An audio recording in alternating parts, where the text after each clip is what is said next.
Hi all, welcome to Veranda YouTube channel. ഇന്നത്തെ സെഷനിൽ ഉൾപ്പെടുത്തിയിരിക്കുന്നത് 2019 യൂണിവേഴ്സിറ്റി അസിസ്റ്റന്റ് PSC ചോദിച്ച ചില ക്വസ്റ്റ്യൻസ് ആണ് നമ്മൾ ഉൾപ്പെടുത്തിയിട്ടുള്ളത്. അതിനു മുൻപായിട്ട് നിങ്ങൾക്ക് എന്തെങ്കിലും അതായത് ബാങ്ക് PSC SSC മത്സര പരീക്ഷകളുമായി ബന്ധപ്പെട്ട് എന്തെങ്കിലും ഡൗട്ട്സ് അല്ലെങ്കിൽ ക്വറീസ് എന്തെങ്കിലും ഉണ്ടെങ്കിൽ താഴെയുള്ള ഡിസ്ക്രിപ്ഷൻ ബോക്സിൽ ലിങ്ക് ഉണ്ട്. നിങ്ങൾക്ക് അതിൽ രജിസ്റ്റർ ചെയ്യുകയാണെങ്കിൽ ഇവിടുത്തെ ടീം നിങ്ങളെ കോൺടാക്ട് ചെയ്യുന്നതായിരിക്കും. അതുകൂടാതെ ആദ്യമായിട്ടാണ് ഈ ചാനൽ കാണുന്നതെങ്കിൽ നിങ്ങൾ സബ്സ്ക്രൈബ് ചെയ്യുക, ലൈക്ക് ചെയ്യുക, ഷെയർ ചെയ്യുക. നമുക്ക് ഇന്നത്തെ ക്വസ്റ്റ്യൻസിലോട്ട് നോക്കാം. ഒന്നാമത്തെ ചോദ്യം ഇങ്ങനെയാണ്: ഏറ്റവും കൂടുതൽ കാലം RBIയുടെ ഗവർണർ ആയിരുന്നത് ആരാണ്? RBIയുടെ ഗവർണർ ആയിരുന്ന വ്യക്തി ഈ 4 ഓപ്ഷൻസിൽ ആരാണെന്നാണ് ചോദ്യം. ഒന്നാമത്തെ option Benegal Ramarao, CD Deshmukh, Manmohan Singh, C Rangarajan. ഈ 4 ഓപ്ഷൻസിൽ ആരാണ് ഏറ്റവും കൂടുതൽ കാലം RBIയുടെ ഗവർണർ പദവിയിൽ ഇരുന്നത് എന്നാണ് ചോദ്യം. ഉത്തരം വരുന്നത് ബെനഗൽ രാംറാവു എന്നൊരാളാണ് ഏറ്റവും കൂടുതൽ കാലം RBIയുടെ ഗവർണർ സ്ഥാനത്ത് ഇരുന്നിട്ടുള്ളത്. ഓക്കെ, അപ്പൊ RBIയുടെ ആദ്യത്തെ ഗവർണർ ആരായിരുന്നു? ആദ്യത്തെ ഗവർണർ എന്ന് പറയുന്നത് ഓസ്ബോൺ സ്മിത്ത് ആണ്. ഓസ്ബോൺ സ്മിത്ത് ആണ് RBIയുടെ ആദ്യത്തെ ഗവർണർ ആവുന്നത്. പക്ഷേ ഈ RBI രൂപീകരിക്കുന്നത് വർഷം എന്ന് പറയുന്നത് 1935 ഏപ്രിൽ 1-ാം തീയതിയാണ് RBI നിലവിൽ വരുന്നത്. അപ്പോൾ നമുക്കറിയാം അത് സ്വാതന്ത്ര്യത്തിന് മുൻപാണ്. അപ്പോൾ ഇന്ത്യക്കാരനായിരുന്നില്ല ഓസ്ബോൺ സ്മിത്ത് എന്ന് പറഞ്ഞ വ്യക്തി. 1935 വരുന്ന സമയത്തുള്ള ഗവർണർ എന്ന് പറയുന്നത് ഓസ്ബോൺ സ്മിത്ത് ആണ്. പക്ഷേ ഇന്ത്യക്കാരനായിട്ടുള്ള ആദ്യത്തെ ഗവർണർ ജനറൽ ആരാണ്? CD ദേശ്മുഖ് ആണ് ഇന്ത്യക്കാരനായിട്ടുള്ള RBIയുടെ ആദ്യത്തെ ഗവർണർ ജനറൽ. അതുപോലെ തന്നെ 1935 ഏപ്രിൽ 1-ാം തീയതിയാണ് RBI നിലവിൽ വരുന്നത്. അങ്ങനെയാണെങ്കിൽ 1949 ഇത് ദേശസാൽക്കരിക്കുന്നത്. 49 ജനുവരി 1-ാം തീയതിയാണ് RBI നാഷണലൈസ് ചെയ്യുന്നത്. ദേശസാൽക്കരിക്കുന്ന വർഷം എന്ന് പറയുന്നത് 49 രൂപീകൃതമാവുന്നത് 1935 അത് നിലവിൽ വരുന്നത്. ഓക്കെ, ഇത്രയും ഡീറ്റെയിൽസ് ആണ്. വളരെ പ്രീവിയസ് ആയിട്ട് ഒത്തിരി തവണ PSC റിപ്പീറ്റഡ് ആയിട്ട് ചോദിച്ച ചോദ്യമാണ് ഈ പറഞ്ഞതെല്ലാം. ഏറ്റവും കൂടുതൽ കാലം ഗവർണർ ആയത് ആരാണ്? BN റാവു അല്ലെങ്കിൽ ബെനഗൽ രാംറാവു ആണ്. ഓക്കെ, പിന്നെയുള്ളൊരു ഓപ്ഷൻ എന്ന് പറയുന്നത് മൻമോഹൻ സിംഗ് ആണ്. അപ്പോൾ ഇന്ത്യയുടെ പ്രധാനമന്ത്രി ആയിട്ടുണ്ട്. അതുപോലെ തന്നെ RBIയുടെ ഗവർണറായും സേവനമനുഷ്ഠിച്ച ആളാണ് മൻമോഹൻ സിംഗ് എന്ന് പറയുന്നത്. ഇപ്പം നിലവിലെ RBI ഗവർണർ ആരാണ്? ശക്തികാന്ത് ദാസ് ആണ്. 25-ാമത്തെ ഗവർണറാണ്. ഇത്രയും കാര്യങ്ങളാണ് RBI ആയിട്ട് ബന്ധപ്പെട്ടുള്ളത്.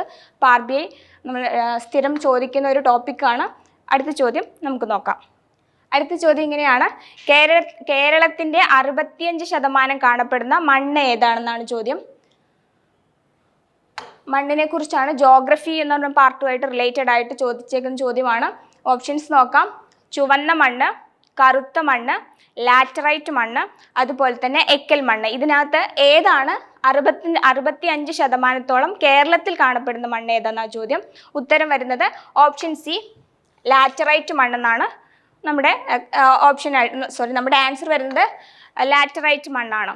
ഓക്കെ, ഇനി ഇതിനകത്ത് കറുത്ത മണ്ണ് എന്ന് പറഞ്ഞൊരു ഓപ്ഷൻ ഉണ്ട്. ഈ കറുത്ത മണ്ണ് കാണപ്പെടുന്നത് എവിടെയാണ്? പാലക്കാട്. കേരളത്തിലെ പാലക്കാട് ജില്ലയിലെ ചിറ്റൂർ താലൂക്കിലാണ് കറുത്ത മണ്ണ് അല്ലെങ്കിൽ റിഗർ മണ്ണ് കാണപ്പെടുന്നത്. റിഗർ എന്നും പേരുണ്ട്. അപ്പോൾ റിഗർ മണ്ണ് കാണപ്പെടുന്നത് എവിടെയാണ്? കേരളത്തിലെ പാലക്കാട് ജില്ലയിലെ ചിറ്റൂർ താലൂക്കിലാണ് കാണപ്പെടുന്നത്. ഇനി താഴെയുള്ള D ഓപ്ഷൻ നോക്കുകയാണെങ്കിൽ എക്കൽ മണ്ണാണ്. എക്കൽ മണ്ണ് കാണപ്പെടുന്നത് എവിടെയാണ്? അപ്പോൾ അതായത് ഇന്ത്യയിൽ ഏറ്റവും കൂടുതൽ ശതമാനം ഇന്ത്യയിലുള്ള മണ്ണാണ് എക്കൽ മണ്ണ് എന്ന് പറയുന്നത്. നെൽകൃഷിക്കൊക്കെ വേണ്ടിയാണ് എക്കൽ മണ്ണ് ഉപയോഗിക്കുന്നത്. ഈ എക്കൽ മണ്ണ് അലൂവിയൽ സോയിൽ എന്ന് പറയുന്നു. അതുപോലെ തന്നെ നമ്മുടെ കേരളത്തിൽ നോക്കുകയാണെങ്കിൽ 8 തരത്തിലുള്ള പല ഡിഫറെൻറ്റ് ടൈപ്പിൽ 8 തരത്തിലുള്ള മണ്ണ് കേരളത്തിലുണ്ട്. ഇപ്പം നമ്മൾ ആലപ്പുഴയിലൊക്കെ നോക്കുകയാണെങ്കിൽ നെൽകൃഷി അവിടെയൊക്കെയാണ് കരിമണ്ണാണ് ഏറ്റവും കൂടുതൽ കാണുന്നത്. അതുപോലെ തന്നെ വനമണ്ണ്, വെട്ടുകൽ മണ്ണ്, അങ്ങനെയുള്ള പല രീതിയിലുള്ള മണ്ണുകളിൽ 8 തരത്തിലാണ് മണ്ണുകൾ കേരളത്തിലുള്ളത്. ഏറ്റവും കൂടുതലുള്ളത് ലാറ്ററൈറ്റ് മണ്ണാണ്. ഫലഭൂയിഷ്ഠത ഏറെ ഇല്ലെങ്കിലും ഏറ്റവും കൂടുതൽ ഫലഭൂയിഷ്ഠത ഉള്ള മണ്ണെന്ന് പറയുന്നത് എക്കൽ മണ്ണാണ്. നെൽകൃഷിക്ക് ഉപയോഗിക്കുന്നു. ഓക്കെ, അപ്പോൾ ഇത്രയും കാര്യങ്ങളാണ് മണ്ണുമായിട്ട് ബന്ധപ്പെട്ടുള്ളത്. ശ്രദ്ധിക്കുക, 65% കാണപ്പെടുന്ന മണ്ണ് ഏതാണ്? ലാറ്ററൈറ്റ് മണ്ണാണ്. അടുത്ത ചോദ്യം നോക്കാം. അടുത്ത ചോദ്യം: കേരളത്തിലെ ബയോളജിക്കൽ പാർക്ക്, ആദ്യത്തെ ബയോളജിക്കൽ പാർക്ക് ഏതാണെന്നാണ്. അപ്പോൾ ചോദ്യം ശ്രദ്ധിക്കുക, ബയോളജിക്കൽ പാർക്കാണ്. നാഷണൽ പാർക്കുണ്ട്, അതുപോലെ തന്നെ ബയോളജിക്കൽ പാർക്കുണ്ട്. ചോദ്യം ചോദിച്ചേക്കുന്നത് ബയോളജിക്കൽ പാർക്ക് ഏതാണെന്നാണ്. Options Thattekad, Agasthyamala, Chinnar, Silent Valley. ഈ 4 ഓപ്ഷൻസും നമുക്ക് ജോഗ്രഫി റിലേറ്റഡ് ആയിട്ട് വളരെ ഇമ്പോർട്ടൻ്റ് ആയിട്ടുള്ള ടോപ്പിക് പോയിന്റ്സുകളാണ്, ഓപ്ഷൻസുകളാണ്. നമുക്ക് പല രീതിയിൽ ഇത് കാണാൻ പറ്റും. അപ്പോൾ ഇതിൻ്റെ ആൻസർ എന്ന് പറയുന്നത് അഗസ്ത്യമലയാണ്. തിരുവനന്തപുരത്തെ അഗസ്ത്യമലയാണ് ആദ്യത്തെ ബയോളജിക്കൽ പാർക്ക്. ഏതാണ്? അഗസ്ത്യമലയാണ്.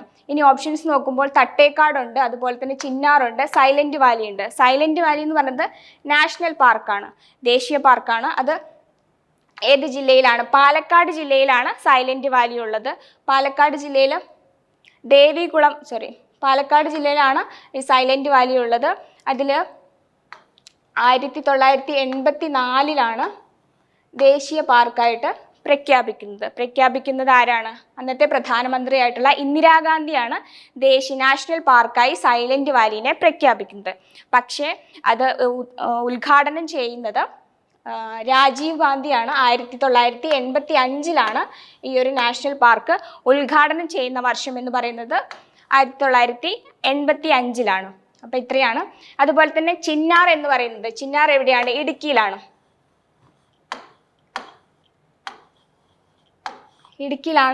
ചിന്നാറുള്ളത്. ചിന്നാർ എന്ന് വെച്ചാൽ നമുക്ക് കേരളത്തിൽ നിഴൽ പ്രദേശമായിട്ടുള്ളത് ചിന്നാറാണ്. അതുപോലെ തന്നെ നക്ഷത്രയാമകളൊക്കെ കാണപ്പെടുന്നത് എവിടെയാണ്? ചിന്നാറാണുള്ളത്. ഓക്കെ, ഇത്രയും കാര്യങ്ങളാണ്. ബയോളജിക്കൽ പാർക്ക് ഏതാണ്? അപ്പോൾ അഗസ്ത്യമലയാണ്. അഗസ്ത്യമല എവിടെയാണ്? തിരുവനന്തപുരം ജില്ലയിലാണ്. പിന്നീട് പറഞ്ഞത് സൈലന്റ് വാലിയാണ്. സൈലന്റ് വാലിന് കന്യകാവനം എന്നും പറയുന്നു. സൈരന്ത്രി വനം എന്നാണ് അതിൻ്റെ പഴയകാല പേരെന്താണ്? അതൊരു പ്രീവിയസ് ചോദ്യമാണ്. സൈരന്ത്രി വനം എന്നാണ് പണ്ട് പറഞ്ഞിട്ടുള്ളത്. അത് നാഷണൽ പാർക്കായി പ്രഖ്യാപിക്കുന്നത് എവിടെയാണ്? ഏത് വർഷത്തിലാണ്? 1984 ഇന്ദിരാഗാന്ധിയാണ് പ്രഖ്യാപിക്കുന്നത്. അത് ഉദ്ഘാടനം ചെയ്യുന്നത് രാജീവ് ഗാന്ധിയാണ്. 1985 ഉദ്ഘാടനം ചെയ്യുന്നത്. അപ്പോൾ ഇത്രയും കാര്യങ്ങൾ ക്ലിയർ ആയിട്ടെന്ന് വിചാരിക്കുന്നു. അടുത്ത ചോദ്യം ഏതാണെന്ന് നോക്കാം.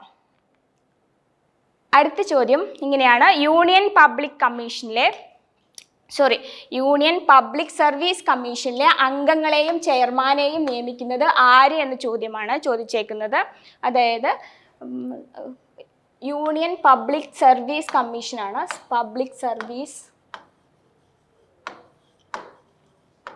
യൂണിയൻ പബ്ലിക് സർവീസ് കമ്മീഷനിലെ അംഗങ്ങളെയും ചെയർമാനെയും നിയമിക്കുന്നത് ആര് എന്നാണ് ചോദ്യം. ഓപ്ഷൻസ് നോക്കാം. പ്രധാനമന്ത്രി, അതുപോലെ തന്നെ ഗവർണർ, പ്രസിഡന്റ്, സുപ്രീം കോടതി, ചീഫ് ജസ്റ്റിസ്. ഈ 4 ഓപ്ഷൻസ് ആണ്. ആരാണ് അതിന് ആൻസർ വരുന്നത്? നമുക്കറിയാം, യൂണിയൻ റിലേറ്റഡ് ആയിട്ടുള്ള മിക്ക അപ്പോയിൻമെൻറ്റ്, അതായത് ഒട്ടുമിക്ക നിയമനങ്ങളും ആരാണ് നടത്തുന്നത്? പ്രസിഡന്റ് ആണ്. അപ്പോൾ നമ്മുടെ ഓപ്ഷൻ സി ആണ് കറക്റ്റ് ആയിട്ടുള്ള ഉത്തരം എന്ന് പറയുന്നത്. സി ആണ്. പ്രസിഡന്റ് ആണ് യൂണിയൻ പബ്ലിക് സർവീസ് കമ്മീഷനിലെ അംഗങ്ങളെയും അതുപോലെ തന്നെ ചെയർമാനെയും നിയമിക്കുന്നത് ആരാണ്? പ്രസിഡന്റ് ആണ്. ഓക്കെ, ക്ലിയർ ആയെന്ന് വിചാരിക്കുന്നു. ഈ യൂണിയൻ പബ്ലിക് സർവീസ് കമ്മീഷനിൽ അതൊരു ഭരണഘടനാ സ്ഥാപനമാണ്. അതുകൊണ്ട് തന്നെ അതിനൊരു ആർട്ടിക്കിൾ ഉണ്ട്. ആ ആർട്ടിക്കിൾ ഏതാണ്? ആർട്ടിക്കിൾ 315 അതായത് ഭരണഘടനയിലെ അനുച്ഛേദം 315 യൂണിയൻ പബ്ലിക് സർവീസ് കമ്മീഷനെ കുറിച്ച് പറയുന്നത്.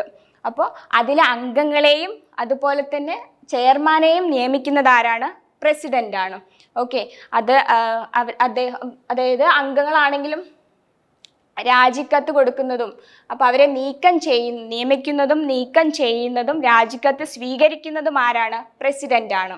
ഓക്കെ, പിന്നീട് ഇവിടെ വേറൊരു ഓപ്ഷൻ നമുക്ക് കാണാം. സുപ്രീം കോടതി ചീഫ് ജസ്റ്റിസ് എന്ന് പറഞ്ഞിട്ട് ഒരു ഓപ്ഷൻ കാണാം. അപ്പോൾ ഈ സുപ്രീം കോടതി ചീഫ് ജസ്റ്റിസിനെ നിയമിക്കുന്നത് ആരാണ്? പ്രസിഡന്റ് ആണ്. ഓക്കെ, അപ്പോൾ ഇത്രയും കാര്യങ്ങൾ വ്യക്തമായിട്ടുണ്ടെന്ന് വിചാരിക്കുന്നു. ഗവർണറുണ്ട്. ഓക്കെ, ഗവർണറിനെ കുറിച്ച് പറയുന്ന, ഗവർണർ എന്നൊരു പദവിയെ കുറിച്ച് പറയുന്ന ആർട്ടിക്കിൾ ഏതാണ്? 153 153 ഗവർണറെ കുറിച്ച് പറയുന്ന ആർട്ടിക്കിൾ. അപ്പോൾ നമ്മൾ പറഞ്ഞത് യൂണിയൻ പബ്ലിക് സർവീസ് കമ്മീഷനിലെ അംഗങ്ങളെയും ചെയർമാനെയും നിയമിക്കുന്നത് നമുക്കറിയാം പ്രസിഡന്റ് ആണ്. ഓക്കെ, വേറൊരു പ്രീവിയസ് ചോദ്യമാണ് ഇപ്പോൾ പറഞ്ഞത്. ആർട്ടിക്കിൾ 315 ഭരണഘടനാ സ്ഥാപനമായതുകൊണ്ട് അനുച്ഛേദം 315 UPSCയെ കുറിച്ചിട്ട് പറയുന്നത്. നിലവിലെ UPSC ചെയർമാൻ ആരാണ്? മനോജ് സോണിയാണ് UPSCയുടെ ചെയർമാൻ. ഓക്കെ, അപ്പോൾ ഇത്രയും കാര്യങ്ങളാണ് ശ്രദ്ധിക്കേണ്ടത്. നമുക്ക് അടുത്ത ചോദ്യം ഏതാണെന്ന് നോക്കാം. അടുത്ത ചോദ്യം ഇങ്ങനെയാണ്: ഭരണഘടനയിൽ മൗലിക കടമകൾ ഉൾപ്പെടുത്തിയ ഭേദഗതി ഏത് എന്നാണ്. അടുത്തതായിട്ടുള്ള വളരെ ഇമ്പോർട്ടൻ്റ് ആയിട്ടുള്ള വേറൊരു ഭാഗമാണ് ഭേദഗതി. ഭരണഘടനാ ഭേദഗതി എന്ന് പറയുന്നത് നമുക്ക് സെപ്പറേറ്റ് ആയിട്ട് തന്നെ സിലബസിനകത്ത് കാണാം. ഒരു 4-5 ഭേദഗതികൾ പഠിക്കാൻ വേണ്ടി തന്നെ തന്നിട്ടുണ്ട്, സിലബസിനകത്ത് ഉൾപ്പെടുത്തിയിട്ടുണ്ട്. അപ്പോൾ ഇതിനകത്ത് തന്നിരിക്കുന്ന ഓപ്ഷൻസിൽ 38, 44, 52, 42 ഇത്രയും ഭേദഗതികളാണ്. അപ്പോൾ ഇതിനകത്ത് ഏത് ഭേദഗതി പ്രകാരമാണ് മൗലിക കടമകൾ ഉൾപ്പെടുത്തിയിരിക്കുന്നതെന്നാണ് ചോദ്യം. ഭേദഗതി എന്ന് പറഞ്ഞാൽ എന്താ? അമെൻമെൻ്റ് ആണ്. അമെൻമെൻറ്റ് എന്തെങ്കിലും ഒരു കാര്യം ആഡ് ചെയ്യുകയോ അല്ലെങ്കിൽ ഡിലീറ്റ് ചെയ്യുകയോ, അതായത് ഉൾപ്പെടുത്തുക അല്ലെങ്കിൽ അതിനെ നീക്കം ചെയ്യുക, അങ്ങനെ ഭരണഘടനയിൽ നിലവിലുള്ള കാര്യങ്ങൾ ഉൾപ്പെടുത്തുകയൊക്കെ ചെയ്യുമ്പോൾ നമ്മളതിന് ഭേദഗതി എന്നാണ് പറയുന്നത്. ഓക്കെ, അപ്പം നിലവിൽ 105 ഭേദഗതി 105 ഭേദഗതികൾ നിലവിലുണ്ട്. അതിനകത്ത് എത്രാമത്തെ ഭേദഗതിയിലാണ് മൗലിക കടമകൾ അല്ലെങ്കിൽ മൗലിക കർത്തവ്യങ്ങൾ ഉൾപ്പെടുത്തിയിട്ടുള്ളത്, അല്ലെങ്കിൽ മൗലിക ചുമതലകൾ ഉൾപ്പെടുത്തിയിട്ടുള്ള ഭേദഗതി ഏതാ എന്നാണ് ചോദ്യം. അപ്പം നമുക്കറിയാം 42ാം ഭേദഗതി പ്രകാരമാണ് നമ്മുടെ ഫണ്ടമെൻ്റൽ ഡ്യൂട്ടീസ് ഉൾപ്പെടുത്തിയിട്ടുള്ളത്. 42ാം ഭേദഗതി അനുസരിച്ചിട്ടാണ്, അതായത് ആ ഒരു ഭേദഗതിയിലാണ് ഫണ്ടമെൻ്റൽ ഡ്യൂട്ടീസ് അല്ലെങ്കിൽ മൗലിക കടമകൾ അല്ലെങ്കിൽ മൗലിക ചുമതലകൾ ഉൾപ്പെടുത്തിയിട്ടുള്ളത് 42ാം ഭരണഘടനാ ഭേദഗതിയിലൂടെയാണ്. ഓക്കെ, അത് വരുന്ന വർഷം ഏതാണ്? 1976 42ാം ഭേദഗതി വരുന്നത്. ഓക്കെ, ആ സമയത്ത് പ്രധാനമന്ത്രി ആരായിരുന്നു? വേറൊരു പ്രീവിയസ് ചോദ്യമാണ്. ആ സമയത്ത് പ്രധാനമന്ത്രി ഇന്ദിരാഗാന്ധിയാണ്.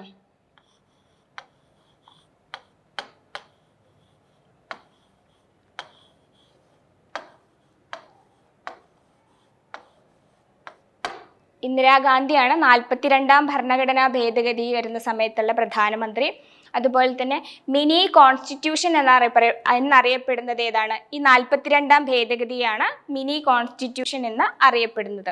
ഓക്കെ, അതുപോലെ തന്നെ ഒരുപാട് കാര്യങ്ങൾ ആഡ് ചെയ്യുകയും ഡിലീറ്റ് ചെയ്യുകയൊക്കെ ചെയ്തിട്ടുള്ള ഒരു ഭേദഗതിയാണ് ഇത്. അതിന് ഏതൊക്കെയാണെന്ന് നമുക്ക് വളരെ ഇമ്പോർട്ടൻ്റ് ആയിട്ടുള്ളത് നോക്കാം. അതുപോലെ അതിൽ ഉൾപ്പെടുത്തിയതാണ് ലോകസഭയുടെ കാലാവധി 5 വർഷത്തിൽ നിന്നും 6 വർഷമാക്കി മാറ്റുന്നത് 42ാം ഭരണഘടനാ ഭേദഗതിയിലൂടെയാണ്. അതുപോലെ തന്നെ നമ്മൾ പറഞ്ഞു ഈ മൗലിക കടമകൾ എന്ന് പറഞ്ഞിട്ടുള്ള ഈ ഒരു ആശയം നമ്മൾ കടമെടുത്തിരിക്കുന്നത് ഏത് രാജ്യത്തിൻ്റെ നിന്നാണ്? റഷ്യയിൽ നിന്നാണ് ഫണ്ടമെൻ്റൽ ഡ്യൂട്ടീസ് അല്ലെങ്കിൽ മൗലിക കടമകൾ അല്ലെങ്കിൽ മൗലിക ചുമതലകൾ കടമെടുത്തിരിക്കുന്ന രാജ്യം എന്ന് പറയുന്നത് റഷ്യയാണ്.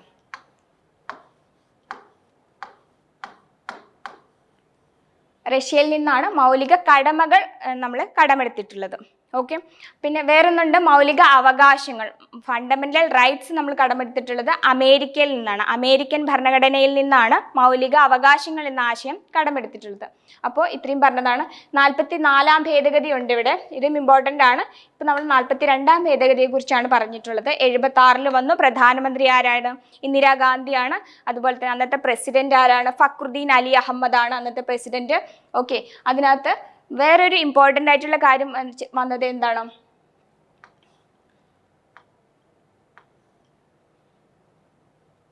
വേറൊരു ഇമ്പോർട്ടൻ്റ് ആയിട്ടുള്ള കാര്യം എന്ന് പറയുന്നത് 5 വിഷയങ്ങൾ സ്റ്റേറ്റ് ലിസ്റ്റിൽ നിന്നും കൺകറന്റ് ലിസ്റ്റിലേക്ക് 5 വിഷയങ്ങൾ മാറ്റിയിട്ടുണ്ട്. അത് ഏത് ഭേദഗതിയിലാണ്? ഈ 42ാം ഭരണഘടനാ ഭേദഗതിയിലാണ് വന്നിട്ടുള്ളത്. ഓക്കെ, അപ്പോൾ ഈ ഒരു ചോദ്യം അതിൻ്റെ എക്സ്പ്ലനേഷനും വ്യക്തമായിട്ടുണ്ടെന്ന് വിചാരിക്കുന്നു. ഭരണഘടനയിൽ മൗലിക കടമകൾ ഉൾപ്പെടുത്തിയ ഭേദഗതി ഏതാണെന്നാണ് അതിനെക്കുറിച്ച് പറഞ്ഞിട്ടുണ്ട്, വ്യക്തമായിട്ടുണ്ടെന്ന് വിചാരിക്കുന്നു. അടുത്ത ചോദ്യം നോക്കാം. അടുത്ത ചോദ്യം ഇങ്ങനെയാണ്: മാർഗനിർദ്ദേശക തത്വങ്ങൾ ഭരണഘടനയുടെ ഏത് ഭാഗത്താണ് ഉൾപ്പെടുത്തിയിരിക്കുന്നത്? ഓപ്ഷൻസ് നോക്കാം. ഭാഗം 2, ഭാഗം 4, ഭാഗം 11, ഭാഗം 4A. ഒരുപാട് തവണ PSC ചോദിച്ച വേറൊരു ചോദ്യമാണ് മാർഗനിർദ്ദേശക തത്വങ്ങൾ, directive principles of state policy, DPSP എന്ന് പറയും ഷോർട്ടായിട്ട്.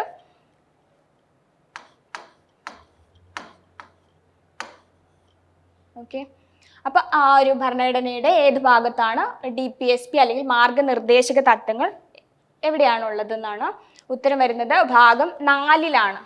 പാർട്ട് 4-ലാണ് DPSP അല്ലെങ്കിൽ മാർഗനിർദ്ദേശക തത്വങ്ങളുള്ളത്. ഭാഗം 4-ലാണ്. ഓക്കെ, നമുക്ക് ആദ്യം നിലവിൽ ഭാഗം 25 ഭാഗങ്ങളാണ് ഉള്ളത്. ആകെയുള്ള ഭാഗങ്ങൾ എന്ന് പറയുന്നത് 25ആണ്. അതിൽ 4ാമത്തെ ഭാഗത്തിലാണ് എന്ത് കിടക്കുന്നത്? ഈ DPSP എന്ന് പറയുന്ന മാർഗനിർദ്ദേശക തത്വങ്ങൾ ഉൾപ്പെടുത്തിയിട്ടുള്ളത്. 4ാമത്തെ ഭാഗത്തിലാണ്.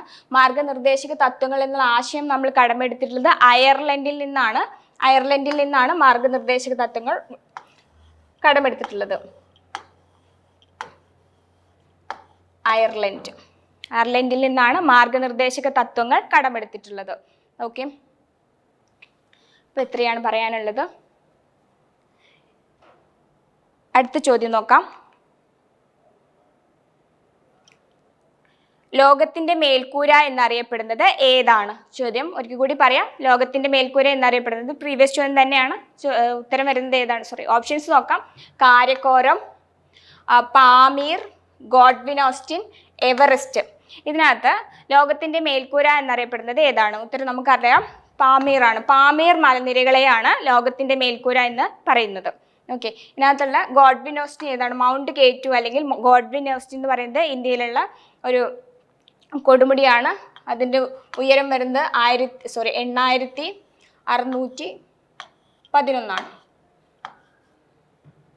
അതുപോലെ തന്നെ എവറസ്റ്റ് നമുക്കറിയാം, ഏറ്റവും ഉയരം കൂടിയ, ലോകത്തിലെ തന്നെ ഏറ്റവും ഉയരം കൂടിയ കൊടുമുടിയാണ്. ഓക്കെ, ഇത്രയും കാര്യങ്ങളാണ്. ഇപ്പോൾ മേൽക്കൂര, ലോകത്തിൻ്റെ മേൽക്കൂര എന്ന് പറയുന്നത് ഏതാണ്? പാമീറാണ്. അടുത്ത ചോദ്യം നോക്കാം. അടുത്ത ചോദ്യം ഇങ്ങനെയാണ്. സ്വദേശി പ്രസ്ഥാന സമയത്ത് സ്വരാജ് പതാക രൂപകൽപ്പന ചെയ്തത് ആരാണ്? അതായത് പല പതാകകളെ കുറിച്ചാണ്. സ്വരാജ് പതാക ആരാണ് ഡിസൈൻ ചെയ്തതെന്നാണ്. Options Motilal Nehru, Balagangadhara Tilak, Gandhiji, Annie Besant. ഇത്രയും ആളുകളിൽ ആരാണ് സ്വദേശി പതാക രൂപകൽപ്പന ചെയ്തതെന്നാണ് ചോദ്യം. ആൻസർ ആരാണ്? ആൻസർ വരുന്നത് ഓപ്ഷൻ സി ആണ്. ഗാന്ധിജിയാണ് സ്വദേശി പതാക ഡിസൈൻ ചെയ്തിട്ടുള്ളത്. ഓക്കെ, അപ്പോൾ നമുക്ക് ആനി ബസന്റ് നമ്മുടെ ദേശീയ പതാകയുമായി ബന്ധപ്പെട്ട ഒരാളാണ്.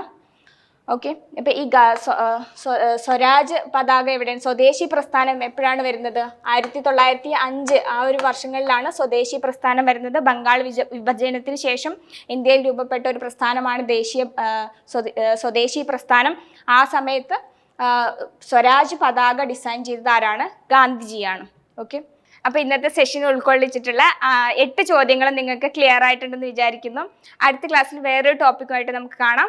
ഇന്നത്തെ ക്ലാസ്സിൻ്റെ PDF നിങ്ങൾക്ക് ആർക്കെങ്കിലും ആവശ്യമുണ്ടെങ്കിൽ താഴെയുള്ള ഡിസ്ക്രിപ്ഷൻ ബോക്സിൽ ലിങ്ക് ഉണ്ട്, ഡൗൺലോഡ് ചെയ്യാവുന്നതാണ്. അതുപോലെ തന്നെ ആദ്യമായിട്ട് ചാനൽ കാണുന്നവർ സബ്സ്ക്രൈബ് ചെയ്യാൻ മറക്കരുത്. അടുത്ത ക്ലാസ്സിൽ വേറൊരു ടോപ്പിക്കുമായിട്ട് കാണാം. നന്ദി, നമസ്കാരം.